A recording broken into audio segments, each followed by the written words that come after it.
Shalom. I'm Eddie Chumney of Hebraic Heritage Ministries, and we welcome you to this week's Focus Israel Report. In this week's report, we're going to share with you regarding the current situation with the Israeli-Palestinian peace process, as well as the current situation regarding Syria and Iran and the prospects for war in the Middle East involving Israel, the United States, Syria, and Iran. First, the peace process. Israel and the Palestinians are currently not holding peace talks. They last held them in January in Jordan.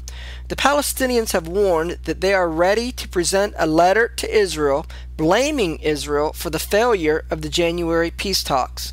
The letter is expected to state the PLO demand that they will not resume direct peace negotiations with Israel unless Israel agrees that these talks will be based upon a Palestinian state on 1967 borders with East Jerusalem as its capital, and that Israel must freeze building Jewish homes in the West Bank and in East Jerusalem.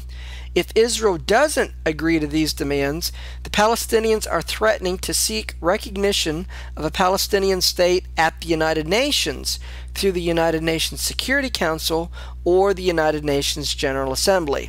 The United States is concerned about the tone of the potential letter and that explicit threats will cause Israel to abandon the peace process and impose penalties upon the Palestinians.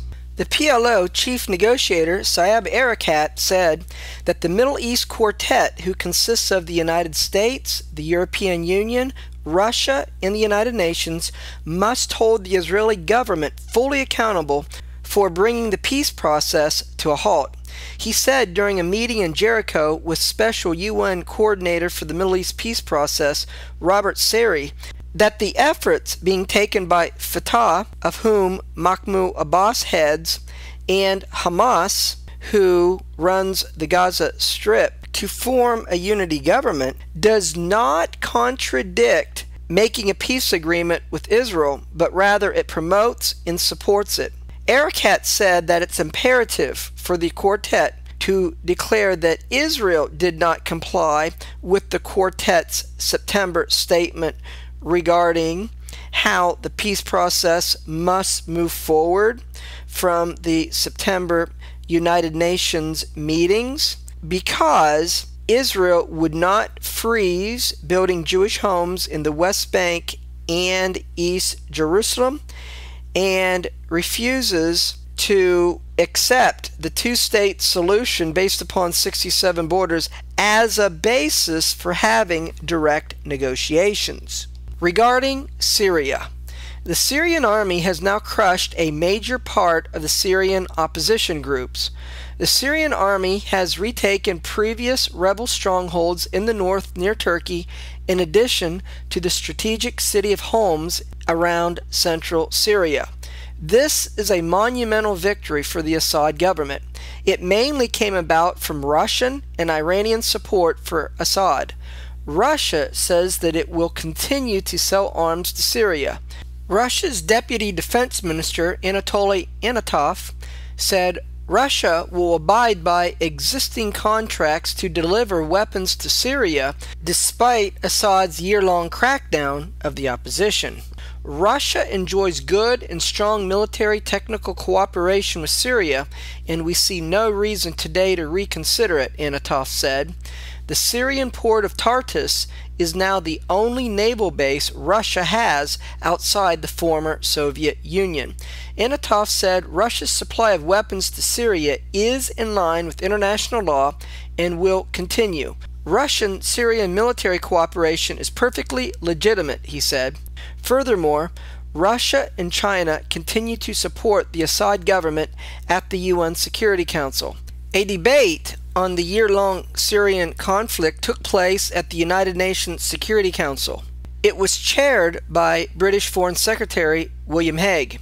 He said at the meeting, "The situation in Syria casts a long shadow over this debate.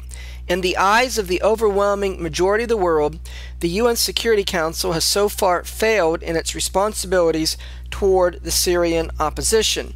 It has failed to address the brutal oppression of peaceful protesters by the Assad government. It is time for the Security Council to show unity and to show leadership.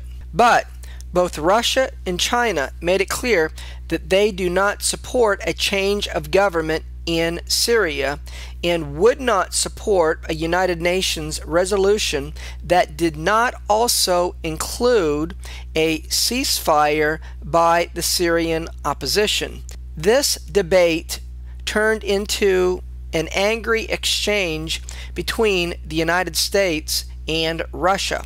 During the heated debate, U.S. Secretary of State Hillary Clinton said that the UN Security Council should not stand silent when governments massacre their own people, threatening regional peace and security in the process.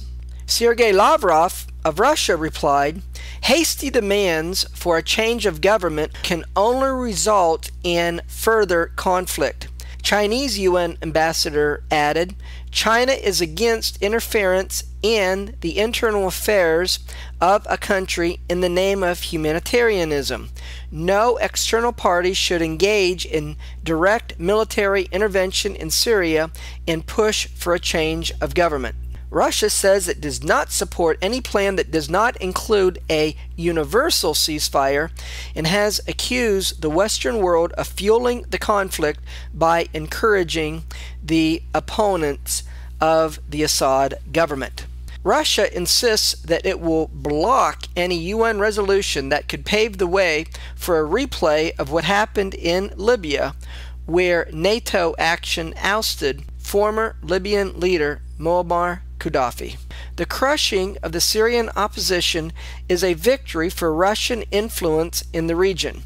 Because of Russia's support for both Syria and Iran, it also strengthens Iran in their potential talks in April with the P5+1 countries. They are the 5 permanent members of the UN Security Council: Britain, France, the United States, Russia, and China, along with Germany, who are planning to discuss with Iran their nuclear program in April. At the moment, U.S. President Barack Obama is ruling out the possibility of direct Western military intervention to change the current situation in Syria. However, he is open to the possibility of doing so in the future should Assad remain in power. In order to divert attention from the situation in Syria, Iran has been advising Syria to focus the dialogue in the Middle East toward Israel. Now, regarding Iran. The United States has asked Saudi Arabia to increase their oil output to offset the impact of a July Iranian oil embargo in Europe. However, Saudi Arabia is reluctant to do so. The international organization SWIFT, which is a financial global network based in Belgium, has started to block Iranian financial institutions from electronically transferring global funds. This will put a major squeeze on the Iranian economy. British Prime Minister David Cameron, in a visit to the United States, stated that now is the time to increase pressure upon Iran to stop its nuclear program and allow sanctions to be the means by which Iran will change its thought process regarding its nuclear program. As a result, Cameron said that there is no present justification for Israel to attack Iran right now. U.S. Secretary of State Hillary Clinton warned Iran to agree to stop their nuclear program when talks begin in April or risk being militarily attacked by the United States. U.S. President Barack Obama warned Iran that the window to resolve the crisis over its nuclear program is diplomatically shrinking and that Iran would face consequences if it didn't take fresh talks seriously.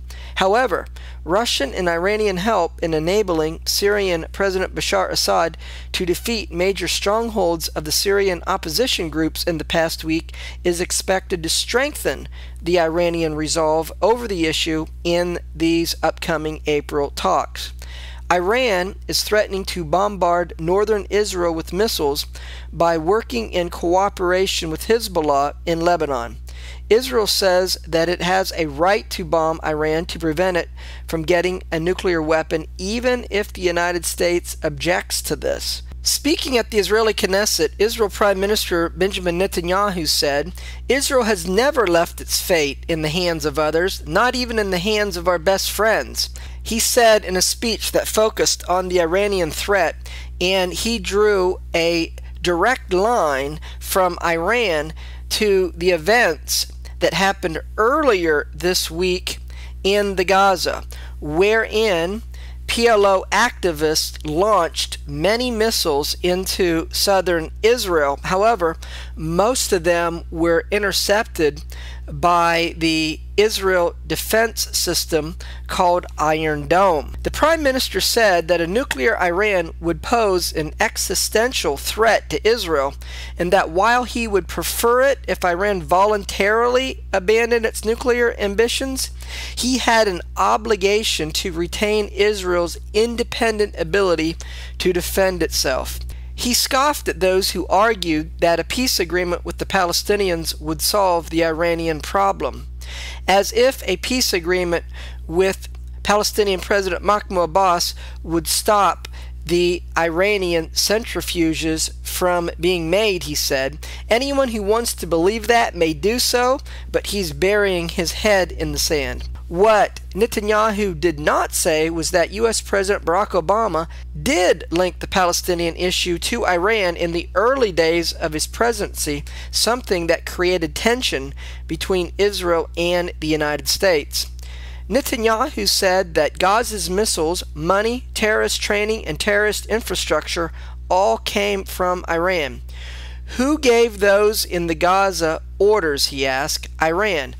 Gaza is Iran's forward position. The Prime Minister, referring to opposition leader Tzipi Livni of the Kadima party, who was in power prior to Netanyahu being elected, said that he was sowing panic. But Netanyahu said those same words were spoken of him in 2005, when he predicted that as a result of the Jewish communities in the Gaza Strip being uprooted, that missiles would be fired from the Gaza Strip at the Israeli cities of Beersheba, Ashkelon, and Ashdod. They said then we were sowing panic, he said. They said the unilateral withdrawal would bring a breakthrough on the road to peace. Nah, what breakthrough? What road? What peace? Every time Israel left territory, Iran moved in. Netanyahu continued, Israel left Lebanon, Iran came in with Hezbollah. Israel left the Gaza, and Iran came in and has been helping out Hamas. There are those suggesting that we should do the same thing in Judea, Samaria, or the West Bank. If we do, Iran will go in there as well. I don't believe there is anyone who doesn't understand that it is forbidden by Israel to repeat the same mistake regarding the West Bank as the mistakes that were made in Israel withdrawing from Lebanon and the Gaza Strip, thus repeating the same mistake a third time. At the moment, a majority of the Israeli Security Cabinet supports an Israeli military strike against Iran. Meanwhile, a White House official said that Israel will only strike the Iranian nuclear facilities in September or after the United States presidential elections in November. So this covers the current situation regarding the Israeli-Palestinian peace process, as well as the current situation in the Middle East with Syria and Iran. Until we do it again, Shalom. In Yeshua the Messiah. Amen.